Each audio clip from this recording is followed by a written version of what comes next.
Assalamualaikum warahmatullahi wabarakatuh. Halo anak-anak semua, apa kabar? Semoga kalian semua dalam keadaan sehat ya.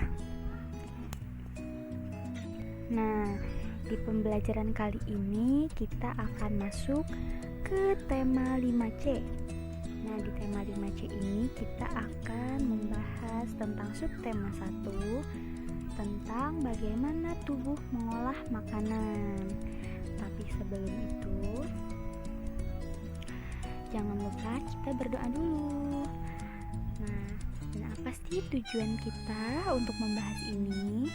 Yang pertama, dengan membaca teks bacaan, siswa dapat mengerti mengenai sistem pencernaan hewan dan juga manusia.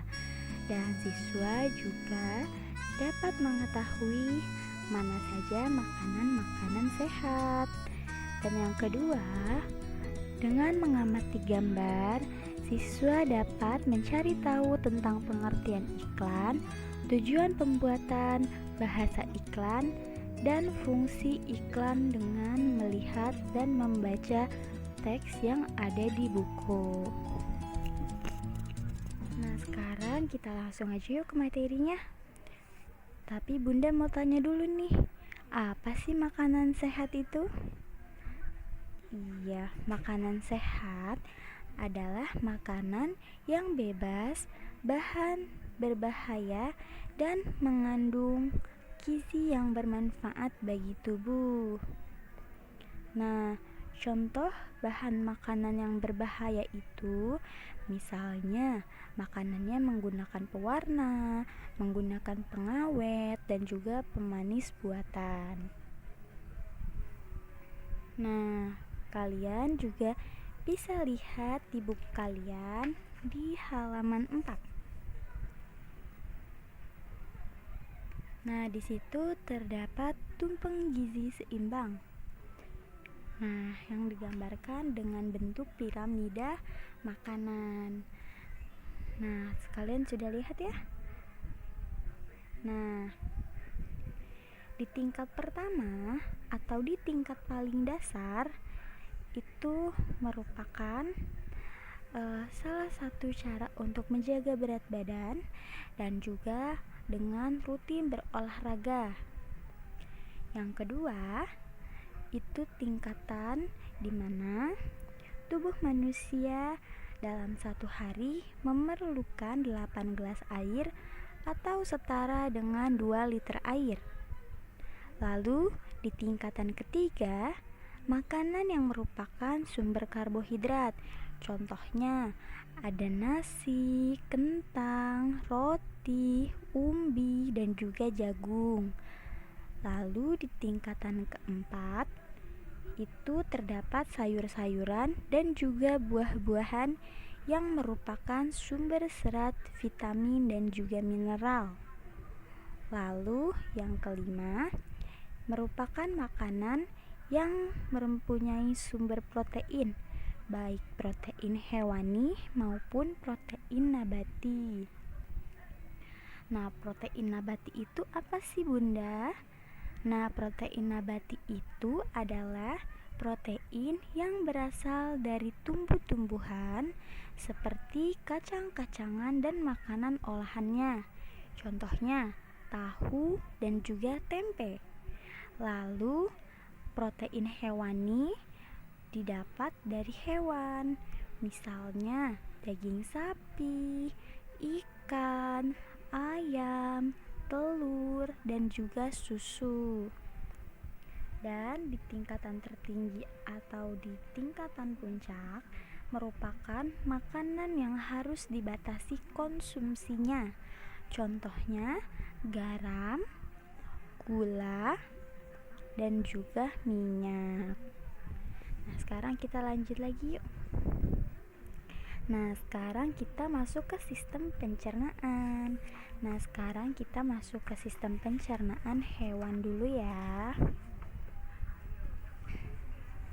Nah, di sini merupakan saluran pencernaan pada hewan mamalia.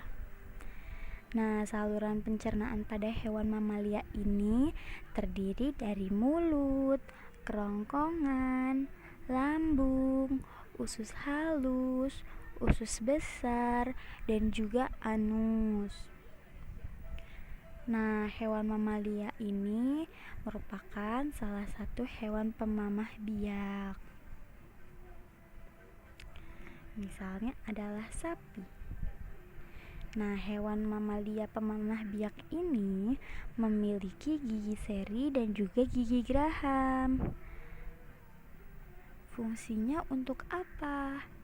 Nah, gigi seri itu berfungsi untuk menggigit makanan, sedangkan gigi geraham berfungsi untuk mengunyah makanan.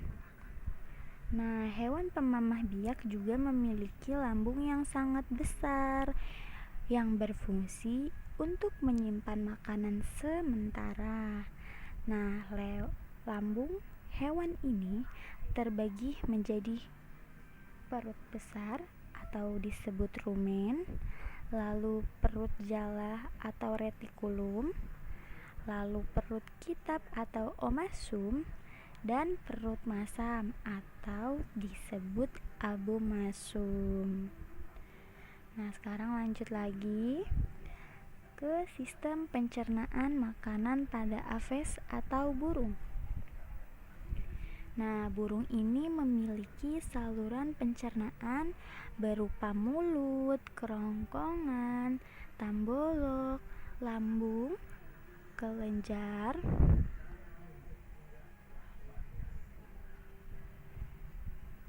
lambung pengunyah atau empedal, usus halus, usus besar, dan juga kloaka. Dan kelenjar pencernaan pada aves ini berupa hati dan juga pankreas.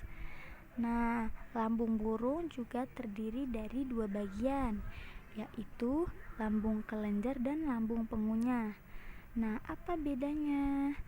Nah, lambung kelenjar ini merupakan lambung yang menghasilkan enzim-enzim pencernaan untuk mencerna makanan secara kimiawi.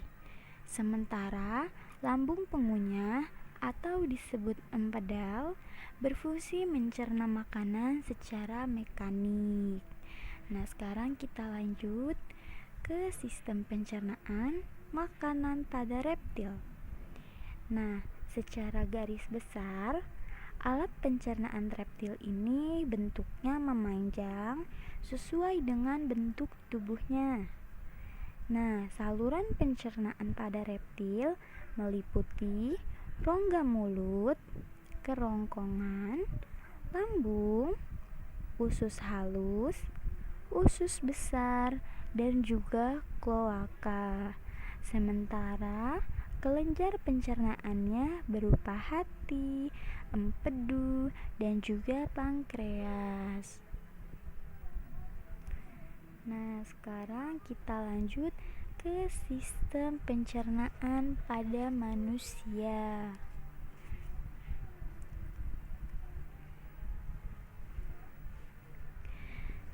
Nah, kalian bisa lihat gambar di samping ataupun kalian bisa lihat gambar di buku di halaman 12 di gambar 1.10. Nah, sistem pencernaan manusia ini berupa saluran cerna yang terdiri dari rongga mulut, kerongkongan, lambung, usus halus, usus besar, dan juga anus. Nah, dari rongga mulut, proses pencernaan terjadi di dalam rongga mulut. Tuh, proses yang pertama. Nah, di mana dalam rongga mulut ini terdapat gigi, lidah, dan juga air liur. Nah, di dalam mulut, proses pencernaannya terjadi secara mekanis dan kimiawi. Nah, pencernaan mekanis ini merupakan proses mengubah makanan menjadi lebih kecil dan juga lembut. Sedangkan pencernaan kimiawi merupakan Proses mengubah zat makanan yang kompleks menjadi yang lebih sederhana dengan enzim sehingga mudah diserap oleh tubuh. Nah, lalu setelah itu lanjut ke kerongkongan. Nah, di dalam kerongkongan, makanan didorong ke lambung oleh gerakan peristaltik. Apa sih gerakan peristaltik itu? Nah, gerakan peristaltik merupakan gerakan meremas dan mendorong pada dinding kerongkongan. Lalu masuk lagi ke sistem cerna atau saluran cerna lambung. Nah, di dalam lambung, makanan melalui proses pencernaan mekanis dan juga kimiawi. Secara mekanis, makanan akan dilumat oleh dinding lambung, dan secara kimiawi, makanan akan dicerna oleh getah lambung. Nah, getah lambung ini mengandung air, asam lambung, dan beberapa enzim, yaitu enzim renin, pepsin, dan juga lipase. Nah, setelah dari lambung, lanjut lagi ke usus halus. Nah, di usus halus ini, setelah makanan dicerna di lambung sekitar 3-4 jam, baru deh makanan itu masuk ke dalam usus halus. Nah, di dalam usus halus ini terjadi pencernaan kimiawi dan penyerapan sari-sari makanan dan enzim yang berperan dihasilkan oleh pankreas.